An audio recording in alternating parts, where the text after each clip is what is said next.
दोस्तों आज की इस वीडियो में हम बात करने वाले हैं पृथ्वी और पृथ्वी के बाहर की कुछ इनक्रेडिबल डिस्कवरीज के बारे में जो इंसान के पृथ्वी पर जन्म की कहानी से लेकर डायनासोर्स के पृथ्वी से खत्म होने की कहानी में भी थोड़ा बहुत बदलाव ला सकते हैं।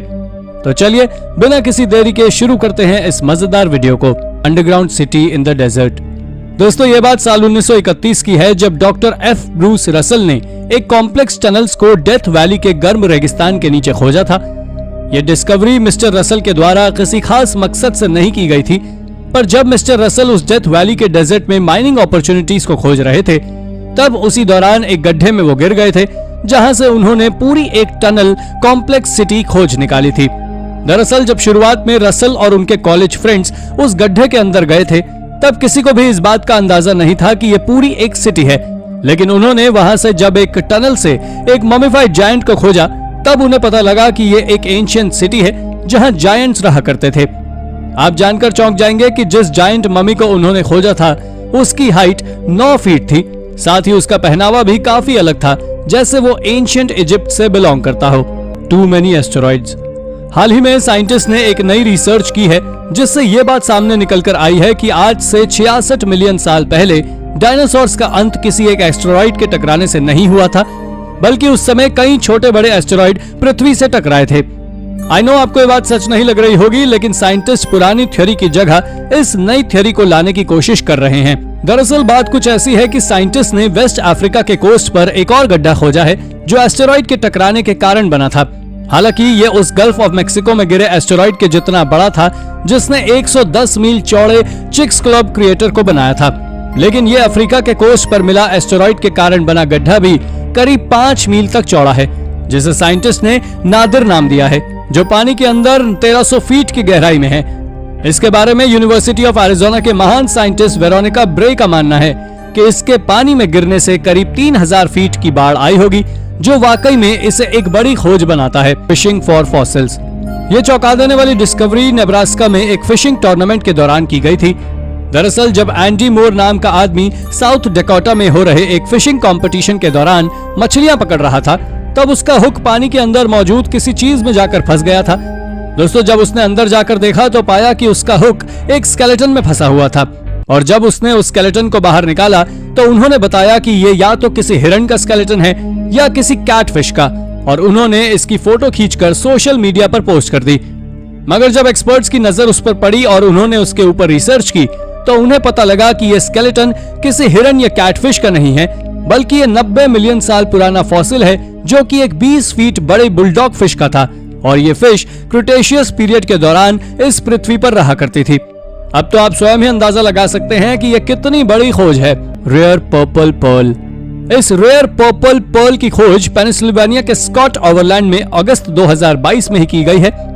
असल में बात कुछ ऐसी है कि जब एक कपल अपने 2 बच्चों के साथ वेकेशन मनाने डेलावेयर में जाते हैं तो वहीं एक होटल में डिनर करने का फैसला लेते हैं, पर जब वो क्लैम को खा रहे होते हैं तो स्कॉट नाम के आदमी के दांतों में कुछ अजीब क्रंची सा अटक जाता है और उसे लगता है कि ये एक शेल का टुकड़ा या कोई हार्ड कैंडी होगी। हालांकि जब वो उसे मुंह से बाहर निकाल कर देखता है तो वो एक extraordinary rare purple pearl होता है, और जिस क्लैम को वो खा रहा था उसने उसे केवल $14 में ही खरीदा था। लेकिन जब वो उस पर्पल पर्ल को बेचने के लिए निकला तो उसने पाया कि ये पर्पल पर्ल करीब $1500 के आसपास का है। एस्टेरॉइड रियोगु। साइंटिफिक डिस्कवरी आज के समय किस लेवल पर है ये तो आप सभी जानते हैं, पर क्या आप जानते हैं कि साइंटिस्ट ने इसी साल एक ऐसे डस्ट ग्रेन को खोजा था जो हमारे सूर्य से भी ज्यादा पुराना है। आप जान लें कि इसके खोजे जाने के बाद साइंटिस्ट ने दावा किया है कि कहीं ना कहीं हम इंसानों के पूर्वज एलियंस हैं। दरअसल इसकी शुरुआत साल 2014 में हुई थी जब जापान ने हायाबुसा 2 प्रोब को लॉन्च किया था, और उसका केवल एक मकसद था कि उसे एस्टेरॉइड रियोगु तक जाना था और वहां से अर्थ पर उसके सैंपल को लाना था, और साल 2020 में वो अपने मिशन में सफल हो गया। मगर जब साइंटिस्ट ने उस डस्ट की रिसर्च की तो पता लगा कि उसमें अमीनो एसिड मौजूद है जो अर्थ पर जीवन होने के सबसे इंपॉर्टेंट रीजंस में से एक है, और साइंटिस्ट का मानना है कि ये कई 100 मिलियन ईयर पहले इसी तरह के डस्ट पार्टिकल्स की बारिश हुई थी जो अर्थ पर जीवन का सबसे बड़ा कारण है। वेल कुछ भी हो, पर यह नई डिस्कवरी सच में वियर्ड है और इसके ऊपर अब भी रिसर्च जारी है। The ritual canoe. दोस्तों हाल ही में आर्कियोलॉजिस्ट ने अर्जेंटीना में पूरी दुनिया के सबसे पुराने कैनोय बरियल को खोजा है, जो आज से करीब 900 सालों से भी ज्यादा पुराना है। जब आर्कियोलॉजिस्ट ने उसको खोलकर देखा तो पाया कि उसके अंदर एक मैपिश वुमेन स्केलेटन है जिसे 1140 एडी के दौरान वहां दफनाया गया था। आपको बता दें कि मैपुश कल्चर के लोग वहां 600 बीसी से इस तरह के रिचुअल को फॉलो करते आ रहे थे और इसे वैम्पो नाम से जाना जाता था। दोस्तों, इस रिचुअल के तहत वो किसी भी एक पेड़ की बड़ी ब्रांच को लेकर उसे पूरा खोखला कर उसके अंदर इंसान को रखकर उसे बंद कर देते थे और उसके बाद उस कैनो को लंबा सफर तय कर समुद्र में छोड़ आते थे। उनका ऐसा मानना था कि समुद्र के दूसरी ओर लैंड ऑफ डेथ है जहां केवल इसी तरह से पहुंचा जा सकता है। Egyptian tomb. इजिप्ट आर्कियोलॉजिस्ट के लिए कितनी ज्यादा महत्वपूर्ण जगह है ये तो आप सभी जानते हैं, पर हाल ही में आर्कियोलॉजिस्ट ने इजिप्ट के मिडिल किंगडम से इजिप्ट में खोजे गए अब तक के सबसे बड़े तादाद में दफन कब्रों को खोजा है, जिसे उन्होंने रैबिट्स वॉरेन नाम दिया है। इसके साथ ही आप जानकर चौंक जाने वाले हैं कि इन सभी बरियल चेम्बर्स की जब कार्बन डेटिंग की गई तो पता लगा कि ये टूम्स आज से 4000 साल पुरानी हैं। अब अगर आप सोच रहे हैं कि इसे इतने सालों तक ये ग्रेवयार्ड आर्कियोलॉजिस्ट की नजर से कैसे बचा हुआ था, तो आपको बता दें कि इस ग्रेवयार्ड के ऊपर एक और ग्रेवयार्ड बन गया था और जब आर्कियोलॉजिस्ट उस बने ग्रेवयार्ड के टूम्स का एक्सकेवेशन कर रहे थे तब उन्होंने नीचे दबी हुई इस ग्रेवयार्ड को खोजा था।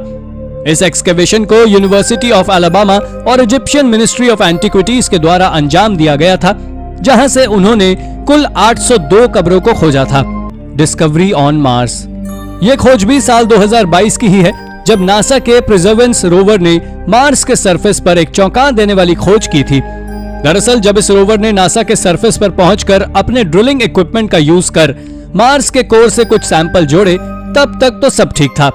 हालांकि जब उन सैंपल्स की जांच की गई तो पता लगा कि मार्स पर एक समय जीवन था, क्योंकि उस सैंपल की जांच करने पर यह बात सामने निकल कर आई कि ये सैंपल आज से कई 100 मिलियन साल पहले लावा के ठंडे होने के बाद बना हुआ मटेरियल है। इसके साथ ही उस रोवर ने वहां से कुछ इमेजेस को भी कैप्चर किया था, जिसमें आप साफ तौर पर देख सकते हैं कि पत्थर किस तरह पानी के बहाव के कारण कट चुके थे। यानी एक बात तो साफ है कि मार्स पर भी एक समय पानी भी हुआ करता था और आज भी इस बारे में साइंटिस्ट रिसर्च करने में लगे हुए हैं। Our first step. दोस्तों, पिछले 200 सालों में आर्कियोलॉजिस्ट ने कई सारे एक्सपेरिमेंट्स को कर सावाना हाइपोथेसिस को सामान्य तौर पर एक्सेप्ट कर लिया है।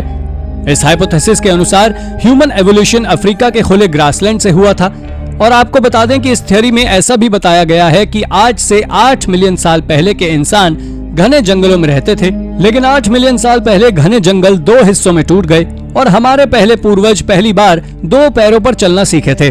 दरअसल वो सवाना को छोड़कर जब खुले एरिया में निकले तो वहाँ बहुत कम मात्रा में पेड़ होते थे, जिसके चलते हमारे पूर्वजों ने हाथों की जगह पैरों से चलना सीखा था। इसके बारे में जियोलॉजिकल मॉडर्न रिसर्च कहती है कि घने जंगलों का हिस्सों में टूटना या ऐसा कुछ किसी भी होमिनिड्स को 2 पैर पर चलने के 3 मिलियन साल पहले हुआ था, जो सच में एक रहस्यमय थ्योरी है जिसके बारे में अब तक कोई भी श्योर नहीं है, पर इसे हाल ही में साइंटिस्ट ने सामान्य रूप से एक्सेप्ट कर लिया है। Medieval kitchen. इस मिडिएवल किचन की डिस्कवरी चेक रिपब्लिक में आर्कियोलॉजिस्ट ने एक मिडिएवल हाउस के एक्सकेवेशन के दौरान की थी। यह किचन उस मिडिएवल हाउस के लोअर सेक्शन में अच्छी हालत में खोजा गया था, जो लगभग 15 सेंचुरी के आसपास बनकर तैयार हुई थी।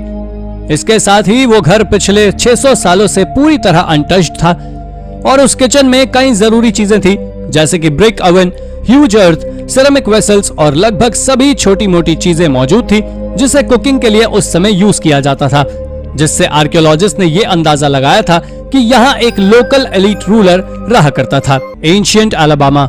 दोस्तों, ये खोज पूरी नॉर्थ अमेरिका की सबसे बड़ी, सबसे लंबी और सबसे अंधेरी गुफा की है, जो अलाबामा में मौजूद है। इस केव का नाम 19th अननेम्ड केव है, जो अंदर ही अंदर काफी लंबे एरिया को कवर करती है। आपको बता दें कि इस केव के अंदर एंशिएंट आर्ट भी मौजूद है, जो पिछले 1000 सालों से वहां मौजूद था, पर पिछले कुछ सालों तक किसी को उनके बारे में पता तक नहीं था। मगर हाल ही में जब रिसर्चर्स इस जगह की 3D स्कैनिंग कर रहे थे, तब उन्होंने इस केव और इसके अंदर के आर्ट को खोजा, जिसमें बर्ड्स, इंसेक्ट्स, रैटल स्नेक और कई अजीब इंसानों की तरह दिखने वाले कुछ जीवों के स्कल्पचर बने हुए थे। लेकिन 1000 साल से भी ज्यादा का समय बीत जाने के कारण इस केव के अंदर मौजूद पेंटिंग्स फीकी पड़ चुकी है और आपको ये बात जानकर हैरानी होगी कि इस केव का एंट्रेंस गेट अब तक आर्कियोलॉजिस्ट ने रिवील नहीं किया है, जो आज तक रहस्यमयी है, लेकिन उन्होंने इसे एंशिएंट अलाबामा नाम जरूर दिया है। नक्कल bone dice in southern Israel. दोस्तों, नकल बोन डाइस की खोज हाल ही में सदर्न इजराइल में की गई है और जब आर्कियोलॉजिस्ट ने इन नकल बोन्स को खोजा था तो शुरुआत में इसे साधारण सी खोज समझा गया था, लेकिन बाद में जब रिसर्चर्स ने इसकी लैब में जांच की तो पता लगा कि इन नकल बोन्स पर ग्रीक गॉड्स के नाम कार्व्ड हैं, जिनमें से कुछ नाम तो बहुत ज्यादा पॉपुलर भी थे, जैसे कि एफ्रोडाइट जिन्हें गॉडेस ऑफ लव कहा जाता था, हेरा यानी कि ज़्यूस की पत्नी, और हर्मीज जिन्हें भगवान का मैसेंजर कहा जाता था। तब तो आप अंदाजा लगा ही सकते हैं कि ये नकल बोन्स कितने ज्यादा रेयर हैं। कई रिसर्चेस बताती हैं कि इन पर गॉड के नाम होने के बावजूद भी इन्हें एक डाइस की तरह यूज में लिया जाता था, वो भी आज से 2300 साल पहले। और हाँ, इन्हें कई तरह के रिचुअल्स के लिए भी उपयोग किया जाता था। वैसे इसके बारे में इजराइल एंटिक्विटीज अथॉरिटी का कहना है कि ये नकल बोन्स किसी इंसान के शरीर की नहीं है, बल्कि ये बकरी की तरह दिखने वाले किसी जीव की है। Roman size engines.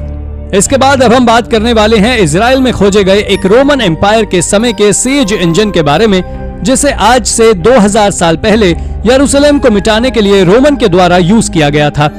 दरअसल ये युद्ध ज्यूइश और जूडिया के लोगों के बीच हुई एक बहस का हिस्सा था, जिस कारण से रोमन्स ने ज्यूइश पीपल के ऊपर टैक्स बढ़ा दिए थे और उसका रिजल्ट ये हुआ कि ज्यूइश ने प्रोटेस्ट करना शुरू कर दिया। पर रोमन्स ने धीरे धीरे ज्यूइश के सारे बड़े बड़े पॉलिटिकल लीडर्स को बंदी बना लिया, लेकिन किंग नेरो को यह बात अच्छी ना लगी, जिस कारण से उन्होंने रोमन पर हमला कर यरूशलेम को कब्जे से छुड़ा लिया। लेकिन उसके बाद रोमन ने पूरे एरिया को सीज कर दिया और यरूशलेम के सेकंड टेंपल को तबाह कर और यरूशलेम को वापस अपने कब्जे में ले लिया। हालांकि हाल ही में आर्कियोलॉजिस्ट ने उस सीज इंजन को खोज निकाला है जिसे उस समय उपयोग में लिया गया था, जो वाकई एक बहुत बड़ी खोज है। चाइनाज फेरी वर्ल्ड। चाइना के बारे में तो आप सभी जानते हैं कि चाइना कितना बड़ा है और वहां से हर रोज किसी ना किसी अजीब चीज की खोज होती रहती है। लेकिन हाल ही में आर्कियोलॉजिस्ट ने चाइना की सैंगजिंगडुई सिटी से एक अजीब आर्टिफैक्ट के कलेक्शन को खोजा है, जिसमें सर्पेंट्स के ब्रॉन्ज स्कल्पचर्स, ह्यूमन हेड, सोने से बने मास्क और तो और कुछ ब्रॉन्ज बॉक्सेस भी शामिल हैं और उन बॉक्सेस में भारी मात्रा में जेड बरामद किया गया है। इसके बारे में चाइना की कुछ बड़ी यूनिवर्सिटीज का मानना है कि ये चीजें या कहें कि ये आर्टिफैक्ट्स आज से 4000 साल पुराने फेरी चाइना को दर्शाते हैं। दोस्तों, इसके बारे में जहाओ हाल नाम की यूनिवर्सिटी ने तो ये तक दावा किया है कि ये आर्टिफैक्ट्स किसी अमीर सिविलाइजेशन से बिलोंग करते हैं जो आज से कई हजार साल पहले ही विलुप्त हो चुका है। यह जगह कितनी ज्यादा रहस्यमयी है, इसका अंदाजा आप इस बात से ही लगा सकते हैं कि जब 1980s में इस जगह का एक्सकेवेशन किया गया तभी यहाँ से करीब 13,000 से ज्यादा एंशिएंट आर्टिफैक्ट्स को खोज लिया गया था। ये आर्टिफैक्ट्स इसलिए भी कुछ ज्यादा अजीब हैं क्योंकि यहाँ से मिले आर्टिफैक्ट्स में ज्यादातर 4000 साल पुराने ब्रॉन्ज आर्टिफैक्ट्स शामिल हैं और उस समय ब्रॉन्ज काफी ज्यादा कीमती मेटल हुआ करता था। एंशिएंट चॉम्पर। दोस्तों, क्या कभी आपने सोचा है कि जब प्री हिस्टोरिक टाइम्स में किसी भी तरह का दांत साफ करने के लिए कोई तरीका या कहीं गैजेट नहीं होता था, तो उसके बावजूद भी प्री हिस्टोरिक लोगों के दांत आज के इंसानों की तुलना में ज्यादा मजबूत कैसे होते थे? अगर हाँ, तो आपको बता दें कि इसके बारे में Australian centre for ancient DNA के डायरेक्टर एलन कूपर का कहना है कि प्री हिस्टोरिक ह्यूमंस का मुंह हमारे मुकाबले कई गुना ज्यादा हेल्दी होता था। पर आप जानकर चौंक जाने वाले हैं कि जब तक एंशिएंट ह्यूमन नोमैडिक पीपल की तरह रहते थे तब तक उनके दांत हेल्दी थे, लेकिन जैसे ही वो सेटल हुए और उन्होंने खेती करना शुरू की, उसके बाद से ही लोग ओरल डिजीज का शिकार बनना शुरू हुए। दरअसल इसके पीछे का कारण कुछ और नहीं बल्कि हमारा आज का खान पान है, क्योंकि आज के समय खाने में कार्बोहाइड्रेट्स और शुगर काफी ज्यादा मात्रा में होती है, जबकि पुराने समय में लोग केवल मीट और रॉ फूड ही खाते थे। आई नो कि ये थ्योरी थोड़ी अजीब है, पर यह पूरी तरह सच है। The divine Olmec rulers. इस रिमार्केबल खोज को मेक्सिको के टेनोसिकी में अगस्त 2022 में ही अंजाम दिया गया है। दोस्तों, ये खोज रिमार्केबल इसलिए भी है कि वहां से आर्कियोलॉजिस्ट को ओल्मेक मॉन्यूमेंट्स का एक बहुत विशाल सेट मिला है, जिसमें कई कार्व्ड लाइमस्टोन रिलीफ्स भी शामिल हैं। ये सभी रिलीफ्स 5 फीट के डायमीटर के हैं, जिनके बीच में ओल्मेक कल्चर के लोगों ने हजारों सालों पहले फेसिस को कार्व किया था। वैसे इन रिलीफ्स की एज अब तक किसी को पता नहीं है, पर इन्हें उसामा सिंटा रिवर के किनारे से खोजा गया था, जहां 2900 साल पहले ओल्मेक कल्चर के लोग रहते थे। असल में ये रिलीफ्स प्राचीन ओल्मेक के रूलर्स को डेडिकेटेड है, जिसमें वो रूलर्स एक रिचुअल के तहत कॉन्टोर्शनस पोज में खड़े नजर आ रहे हैं। दरअसल ये एक एंशिएंट रिचुअल होता था जिसके कारण ब्रेन में ऑक्सीजन लेवल कम हो जाता था। ये रिचुअल एंशिएंट हिस्ट्री के सबसे वियर्डेस्ट रिचुअल्स में से एक था, लेकिन ओल्मेक कल्चर के लोगों के लिए ये बिल्कुल भी वियर्ड नहीं था, बल्कि वो इसे एक डिवाइन प्रोसेस मानते थे। प्री हिस्टोरिक केव स्ट्रक्चर्स। दोस्तों, आर्कियोलॉजिस्ट ने फ्रेंच की सबसे पॉपुलर केव में कई सारे मिस्टीरियस स्ट्रक्चर्स की खोज की है, जिसके बारे में आर्कियोलॉजिस्ट का मानना है कि ये इंसानों के द्वारा बनाए गए सबसे पुराने बिल्डिंग प्रोजेक्ट्स में से एक हैं। ये स्ट्रक्चर्स आज से करीब 1,75,000 साल से भी ज्यादा पुराने हैं, लेकिन इसके पीछे की मिस्ट्री ये है कि आज तक कोई ये पता नहीं कर पाया कि आखिर इन केव स्ट्रक्चर्स को बनाने का असली पर्पस क्या था।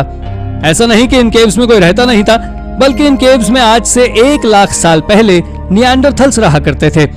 हालांकि अगर इसके अंदर बने स्ट्रक्चर के बारे में बात करें तो इसमें करीब 400 स्टालगमाइट्स का उपयोग किया गया है, जिसे सीलिंग और जमीन पर सजाने के लिए लगाया गया था। ये अब तक खोजे गए सबसे प्राचीन केव स्ट्रक्चर्स में से एक है, जिसे देखने के बाद आप भी चौंक जाएंगे। Spanish Graves.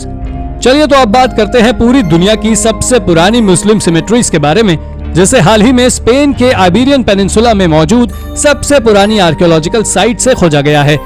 यहाँ से अब तक कुल 433 स्केलेटन्स को खोजा जा चुका है, जिनकी कार्बन डेटिंग से पता लगता है कि इनमें से कई सारे स्केलेटन्स तब के हैं जब इस्लाम ने स्पेन पर कब्जा लिया था, क्योंकि इस जगह कई बार मुस्लिम और क्रिश्चियन धर्म के लोगों के बीच भयानक युद्ध भी हो चुका है।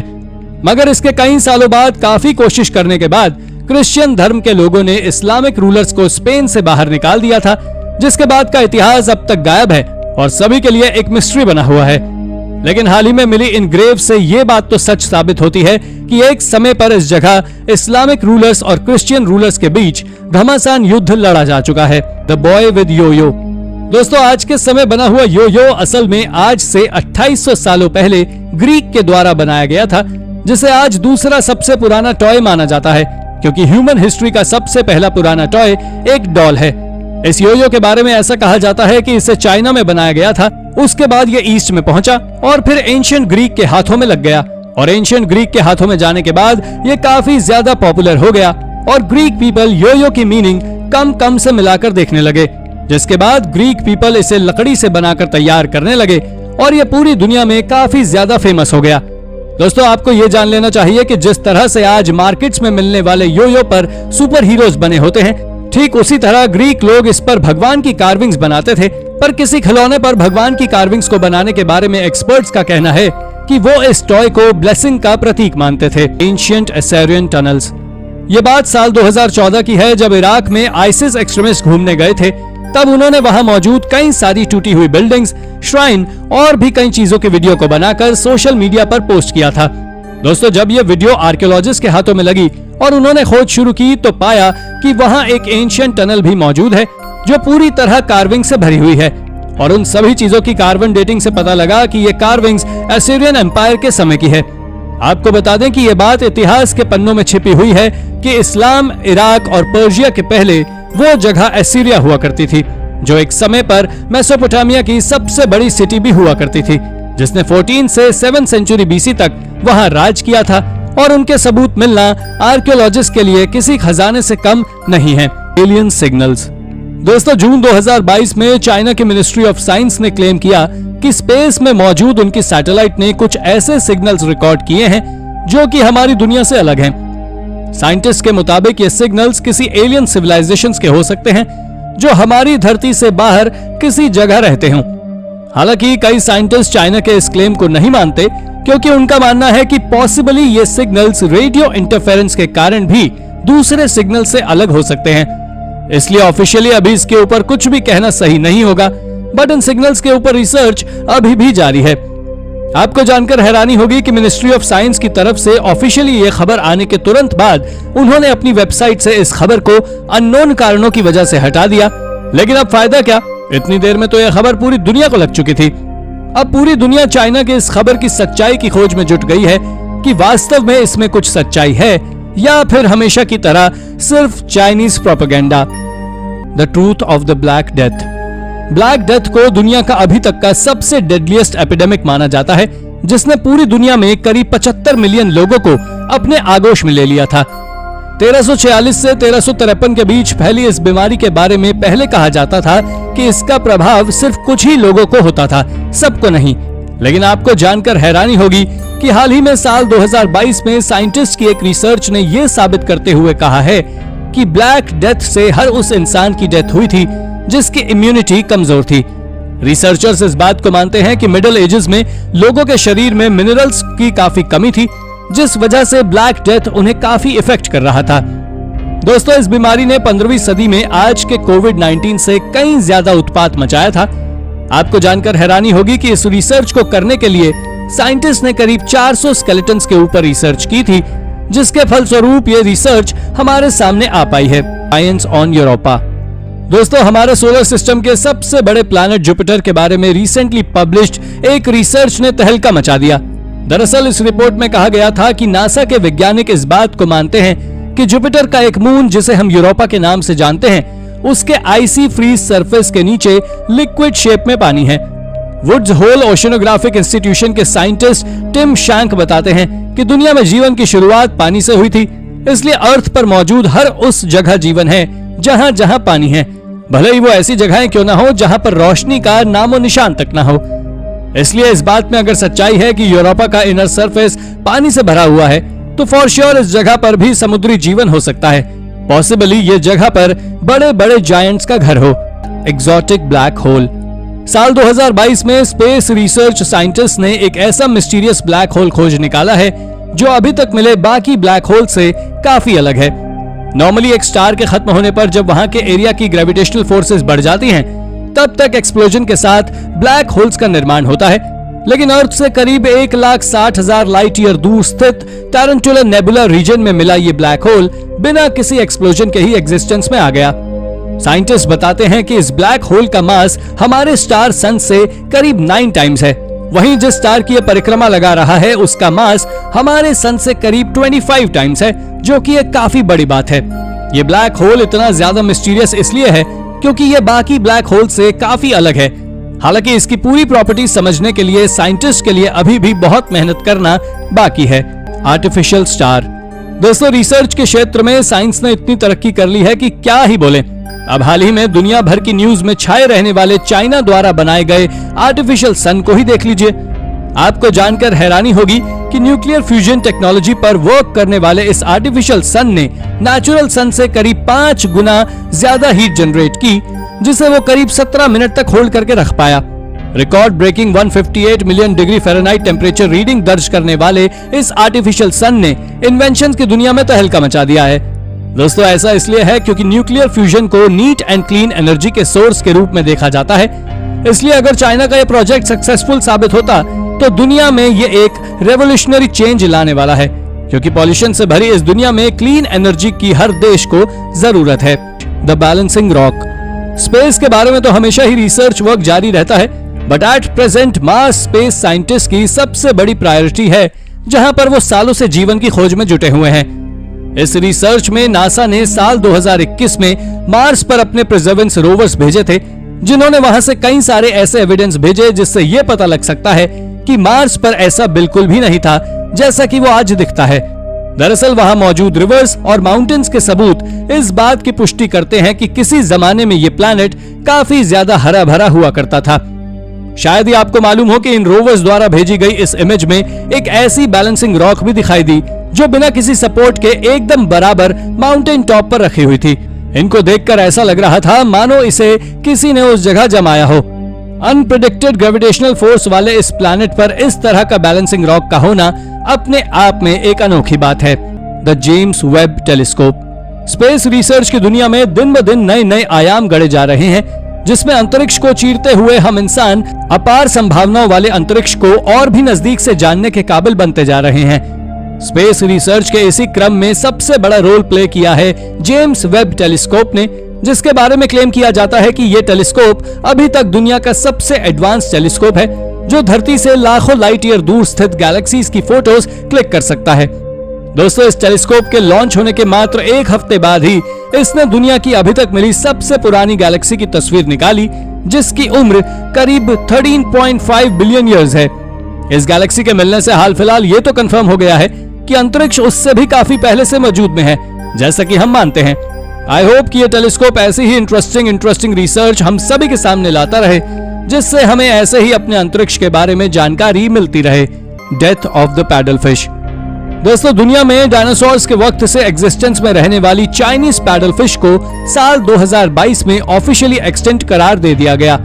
International union for conservation of nature के मुताबिक इस पैडल फिश को आखिरी बार साल 2003 में देखा गया था। उसके बाद से इसका कोई नामो निशान नहीं मिला।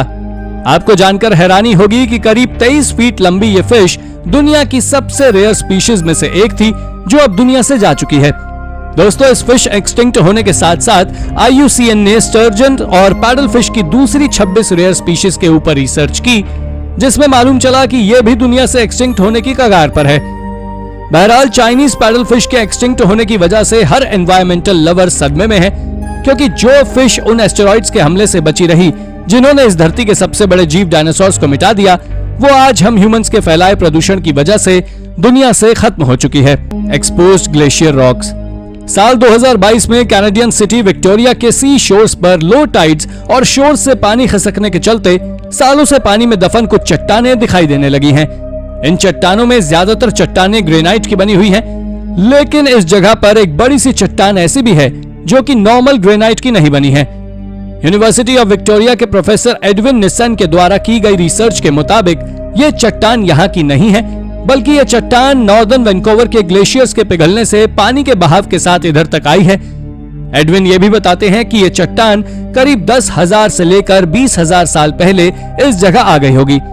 पब्लिश रिपोर्ट्स के आधार पर यह कई बार सामने निकल कर आया है कि पैसिफिक का ये एरिया हजारों साल पहले ग्लेशियर से भरा हुआ था, जो धीरे धीरे टेम्परेचर राइज होने की वजह से पिघल गया और उनकी चट्टानें ऐसे ही पानी के चलते जगह जगह जाकर डिपॉजिट हो गई।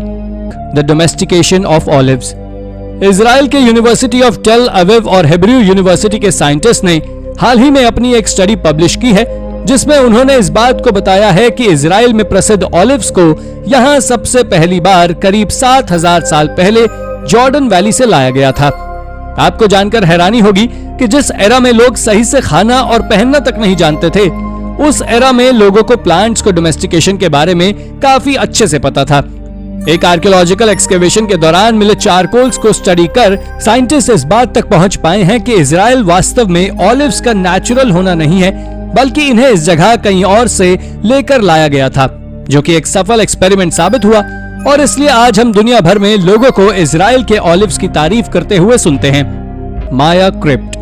जिस तरह आज दुनिया में फुटबॉल या क्रिकेट पसंद किया जाता है, उसी प्रकार लगभग 1650 बीसी में माया कल्चर के लोग एक बॉल गेम को पसंद करते थे, जिसे माया बॉल गेम के नाम से जाना जाता था। दोस्तों, इस खेल को लैटिन अमेरिका में काफी पसंद किया जाता था। एक्सपर्ट्स बताते हैं कि इस खेल में लोग रैकेट गेम की तरह एक दूसरे के ऑपोजिट खड़े होकर एक ह्यूमन शेप्ड बॉल को अपने हिप्स से एक दूसरे की तरफ मारते थे। वो ऐसा इसलिए करते हैं क्योंकि उन्हें माया कल्चर में इस तरह की कई कार्विंग्स मिली हैं जो ऐसा बताती हैं। लेकिन आपको इस खेल से जुड़ी एक बात जानकर हैरानी होगी कि साल 2020 में माया सिटी टोनिना में आर्कियोलॉजिस्ट ने एक ऐसा क्रिप्ट डिस्कवर किया है जहां पर उनका मानना है कि प्रोबेबली इस खेल में यूज होने वाली बॉल को बनाया जाता था। उन्हें इस जगह से ह्यूमन बोन्स की एशेस और दूसरे कई सारे एंशिएंट आइटम्स मिले, जिन्हें जलाकर रबड़ में मिक्स कर बॉल बनाने के लिए उपयोग में लाया जाता था। दोस्तों, ये डिस्कवरी काफी ज्यादा शॉकिंग थी, क्योंकि एक इंसान के मरने के बाद उसकी हड्डियों की राख को यूज कर बॉल बनाकर ये लोग गेम खेला करते थे। लेकिन ऐसा क्यों था, इसके पीछे का कारण बताने में अभी भी एक्सपर्ट्स कतराते हैं। The temple in the Alps. दुनिया के सबसे खूबसूरत देशों में से एक इटली में एक ऐसा अंडरग्राउंड टेम्पल मौजूद है जिसे 8th वंडर ऑफ वर्ल्ड कहा जाता है। ये टेम्पल यूरोप के सबसे बड़ी पर्वत श्रृंखला एल्प्स में स्थित है। आपको जानकर हैरानी होगी कि ये टेम्पल पहाड़ों की गोद में करीब 30 मीटर नीचे है, जिससे पहाड़ को काटकर ही बनाया गया है। इसलिए इस टेम्पल को लोकेट करना काफी मुश्किल है। देखने में निहायत खूबसूरत ये टेम्पल ऐसे लगता है मानो इसे किसी एंशिएंट रिलीजियस रोमन ग्रुप में हजारों सालों पहले बनाया है। लेकिन सच्चाई ये है कि इसके 1978 में ऑबर्टो एरोडी नाम के व्यक्ति ने अपने 150 अनस्किल्ड वर्कर्स के साथ मिलकर बनाना शुरू किया था। लोग बताते हैं कि ऑबर्टो को 4 साल की उम्र से ही इस टेम्पल के विजुअल्स आते थे, इसलिए उन्हें इसे बनाने की ओर ध्यान देना शुरू किया। दोस्तों, सालों तक पुलिस और प्रशासन से अपने इस टेम्पल को बचा कर रखने के बाद आखिरकार 1992 में पुलिस को इस कंस्ट्रक्शन की सूचना लग गई और वो वहां पर पहुंच गए। तब से लेकर ये टेम्पल आज तक दर्शकों के लिए एक कौतूहल का विषय बना हुआ है। The entrance to hell. Greek mythology में जहां माउंट ओलंपस को गॉड के प्लेस की तरह माना जाता है, तो वहीं हेड्स को गॉड ऑफ अंडरवर्ल्ड के रूप में देखा जाता है। आपको जानकर हैरानी होगी कि इस कॉन्सेप्ट से प्रेरणा लेकर आर्कियोलॉजिस्ट ने टर्की के हायरोपोलिस में एक ऐसी जगह को खोज निकाला है जो हेड्स की थ्योरी को सही साबित करती है। इस जगह पर कई सारे हॉट स्प्रिंग्स के स्रोत हैं, जिनके बारे में बिलीव किया जाता था कि इस जगह पर पूरी दुनिया के लोग आकर नहाकर अपने गॉड्स की पूजा करते थे। इसी जगह पर आर्कियोलॉजिस्ट को एक रहस्यमय अंडरग्राउंड गुफा मिली है जो हेड्स की थ्योरी को पूरी तरह सपोर्ट करती है। दरअसल इस गुफा के अंदर अगर कोई भी जानवर आता है तो वो वहीं मर जाता है, और अगर कोई इंसान इसमें जाता है तो वो बहुत ज्यादा बीमार हो जाता है। कुल मिलाकर हेड्स की जो कहानी बताई गई थी, ये जगह उसको सही साबित करती है। हालांकि वो बात अलग है कि सच्चाई ये है कि इस जगह पर सल्फर की मात्रा अधिक होने की वजह से टॉक्सिक गैसेस निकलती हैं, जिस कारण से इस लिविंग बीइंग्स के लिए ये जगह खतरनाक है। Oldest ground water. जुलाई 2022 में साइंटिस्ट की एक टीम को अफ्रीका के जोहानिसबर्ग की एक गोल्ड माइन की खुदाई के दौरान दुनिया का सबसे पुराना ग्राउंड वाटर मिला है। दोस्तों, इस ग्राउंड वाटर के लिए कहा जा रहा है कि ये आज से करीब 1.2 बिलियन ईयर पुराना है। साइंटिस्ट का मानना है कि जमीन से करीब 3 किलोमीटर नीचे मिले इस पानी की वजह से अब साइंटिस्ट को नेचुरल एनर्जी प्रोडक्शन और अर्थ क्रस्ट में उसके स्टोरेज के बारे में और भी ज्यादा जानने को मिल सकेगा। इस डिस्कवरी के सूत्रधार रहे साइंटिस्ट ओलिवर वॉर ने इस डिस्कवरी को Pandora box of helium and hydrogen producing power नाम दिया है, जो आगे चलकर रिसर्च के क्षेत्र में एक लैंडमार्क डिस्कवरी बनने वाली है। Vikings Heidi holes. दोस्तों, आयरलैंड के डबलिन में एडवेंचर के शौकीन जोई थॉम्पसन ने अपने इस शौक की वजह से एक एंशिएंट वाइकिंग हाइडी होल ढूंढ निकाला है। जो थॉम्पसन द्वारा एक्सप्लोर्ड ये होल करीब 800 सालों से वहां पर मौजूद था, लेकिन किसी को भी इसका पता मालूम नहीं था। और सबसे बड़ी बात तो ये थी कि जिस खेत में ये होल था वो खेत जो के दोस्त का था, और उसी ने जो को इसके बारे में बताया था। जब जो को इसके बारे में पता चला तो वो बिना कुछ सोचे समझे इसमें चला गया। करीब 800 सालों में पहली बार ऐसा हुआ था जब कोई इंसान इसमें गया हो। यहाँ के लोकल्स बताते हैं कि इस एरिया में ऐसे और भी कई सारे होल्स हैं जो उसी टाइमलाइन के हैं। हालांकि यहाँ की अथॉरिटीज इस बात को कहने में पूरी तरह मानने में कतराती है कि ये वाइकिंग्स होल ही है, क्योंकि उनका मानना है कि पॉसिबली यहाँ के लोकल्स ने ये होल्स बनाए हों जिससे वो वाइकिंग्स के हमले से खुद को और खुद के अनाज को बचा सकें। The guardian exchange. Cold war के दौरान जब पूरी दुनिया पर न्यूक्लियर बॉम्ब का खतरा मंडरा रहा था, तब दुनिया के लगभग हर देश में ऐसी कई बंकर्स का निर्माण हो रहा था जो न्यूक्लियर हमला होने पर भी उसके प्रकोप को झेल सके और काम कर सके। ऐसा ही एक बंकर निकलकर सामने आया यूके के मैनचेस्टर में। गार्डियन टेलीफोन एक्सचेंज नाम से बनाया गया ये टेलीफोन बंकर अमेरिका से कम्युनिकेशन के लिए बनाया गया था, जिसमें एकमात्र एक ही काम था, अगर यूके पर न्यूक्लियर हमला हुआ तो कम से कम ये बंकर इंफॉर्मेशन को सप्लाई तो करता रहेगा। आपको जानकर हैरानी होगी कि इस बंकर की सिर्फ 2 ही ओपनिंग थी, एक चाइना टाउन में और दूसरी पिकाडेली होटल के पीछे। रिपोर्ट्स बताती हैं कि 1954 से 1957 के बीच बनने वाले इस बंकर को करीब 1968 तक क्लासिफाइड सीक्रेट रखा गया, लेकिन जब दुनिया से न्यूक्लियर हमले का खतरा टल गया तब से लेकर आज तक ये बंकर खाली ही पड़ा है। और साल 2004 में इस जगह लगी आग ने तो उन टेलीफोन लाइंस को भी नष्ट कर दिया जो इस बंकर की आखिरी निशानी थी। Underground bowling alley. दोस्तों, हॉट स्प्रिंग्स के लिए मशहूर यूएस स्टेट आर्कनसास के प्रसिद्ध वेटली होटल के नीचे एक ऐसी मिस्टीरियस अबैंडन्ड बोलिंग एली मौजूद है जिसके बारे में अभी तक लोगों को पता ही नहीं था।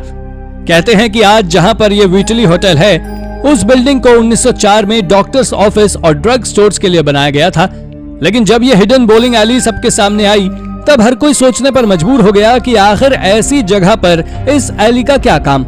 आपको जानकर हैरानी होगी कि जब इस शक को दूर करने के लिए यहाँ की अथॉरिटी सामने आई तो उन्होंने बताया कि किसी जमाने में यह लोकेलिटी पूरे अमेरिका के माफियाज का पसंदीदा स्पॉट हुआ करता था, जहां पर वो अलग अलग जगहों से मौज करने के लिए आते थे। इसलिए उन्होंने ही अपनी सीक्रेट मीटिंग्स और अपने ऐशो आराम के लिए इस बोलिंग का निर्माण करवाया, जिसके ऊपर बाद में एक बिल्डिंग बना दी जो साल दर साल अलग अलग कामों में ली जाती रही। यही जगह आज व्हीटली होटल के नाम से कई टूरिस्ट को अपनी ओर आकर्षित करती है। Mysterious underground passage. आयरलैंड में स्थित कॉर्क काउंटी के काहा माउंटेन रेंज में एक रोड प्रोजेक्ट के कंस्ट्रक्शन के दौरान प्रोजेक्ट में काम करने वाले मजदूरों को जमीन के अंदर एक एंट्रेंस नजर आया, जो पहली नजर में ऐसा लग रहा था जैसे कि यह किसी गुफा के एंट्रेंस हो। हालांकि जब इसके ऊपर रिसर्च की गई तो मालूम चला कि यह कोई नेचुरल एंट्रेंस नहीं बल्कि एक मैन मेड एंट्रेंस है जिसे करीब 1000 साल पहले लोगों ने बनाया था। आपको जानकर हैरानी होगी कि रिपोर्ट्स कहती हैं कि ये वो जगह है जहां पर नियोलिथिक एज में लोग रहा करते थे, ऐसी जगहों का उपयोग करते थे। इसलिए कुछ लोग इस बात में ये भी यकीन रखते हैं कि शायद ये पैसेज उन्हीं लोगों ने बनाया हो। बट इसे बनाया जिस किसी ने भी होगा, ये बात तो श्योर है कि या तो उन्होंने इसे अपने शेल्टर के लिए या फिर अनाज की सुरक्षित स्टोर करने के लिए बनाया होगा, क्योंकि जिस वक्त इसका निर्माण किया गया था उस वक्त इस पूरे रीजन में वाइकिंग्स जैसे कई और खतरनाक लोगों की टोलियां लूटने के लिए घूमती थी। Secret civil war bunker. दोस्तों, अपने गार्डन की साफ सफाई के दौरान आमतौर पर लोगों को कई ऐसी पुरानी चीजें मिलती हैं जो उन्हें बीते हुए वक्त की याद दिला देती हैं। लेकिन अमेरिकन स्टेट मिजोरी के एक परिवार को अपने गार्डन में गार्डनिंग करते वक्त कुछ ऐसा मिला जिसने उन्हें चौंका दिया। दरअसल उन्हें अपने गार्डन में 1860s की सिविल वॉर के दौरान बनाया गया एक बंकर दिखाई दिया जो कि काफी खराब हालत में था। दोस्तों, उन्होंने जैसे ही इस बंकर की सूचना अथॉरिटीज को दी, अथॉरिटीज ने तुरंत रिस्पांस देते हुए यहाँ पर आकर इंस्पेक्शन का काम शुरू कर दिया। इतना ही नहीं, उन्होंने मेटल डिटेक्टर्स का भी यूज कर यहाँ पर मौजूद चीजों को इंस्पेक्ट किया, लेकिन उन्हें इस जगह से कुछ खास नहीं मिल सका। इसलिए निराश होकर वो सिर्फ यहाँ से कुछ लकड़ियां ही ले जा पाए जिस पर वो आगे अपनी रिसर्च कर सके। हालांकि एक्सपर्ट्स तो इस बात से काफी निराश हुए, लेकिन वो फैमिली जरूर काफी एक्साइटेड थी क्योंकि उनके कोर्टयार्ड में एक बंकर जो मिला था। बहरहाल वो बात अलग है कि ये बंकर अब किसी काम का नहीं था। Cash from the great recession. साल 1929 में ग्रेट रिसेशन के वक्त जब यूएस इकोनॉमी कोलैप्स हुई थी, तब यूएस की कुछ रिपोर्ट्स बताती हैं कि उस वक्त लोगों का भरोसा बैंकिंग सिस्टम से उठ गया था और वो अपनी सेविंग्स को छोटे छोटे बंडल्स में बांधकर जमीन के अंदर दफन कर देते थे जिससे उनका मनी सेफ रहे। इस बात को सभी के सामने लाते हुए एक खबर निकलकर सामने आई जब न्यू जर्सी के वाइल्डवुड इलाके में रहने वाली गिल्सन फैमिली को अपने बैकयार्ड में खुदाई के दौरान साल 1934 के करीब $1000 मिले। ये डॉलर सिगार नुमा ब्राउन पैक करके जमीन में दफनाए गए थे। हालांकि ये किसके थे इसके बारे में तो नहीं पता, बट जिस किसी के भी ये डॉलर्स रहे होंगे, पॉसिबली ये उस बेचारे के जीवन भर की कमाई हो जो यहाँ ऐसे जमीन में दफन ही रह गई। बहरहाल आप सोच रहे होंगे कि $1000 कौन सी बड़ी बात है, लेकिन सोच कर देखिए 1934 में $1000 क्या मायने रखते थे। आज से तुलना की जाए तो करीब $22,000 के बराबर। अब $22,000 कोई छोटी मोटी रकम हो तो आप बता दें। तो दोस्तों, ये थी हमारी आज की एक और इंटरेस्टिंग वीडियो। अगर आपको ये वीडियो पसंद आई हो तो इसे लाइक करें और हाँ, जाते जाते चैनल को सब्सक्राइब जरूर कर दीजिएगा। धन्यवाद।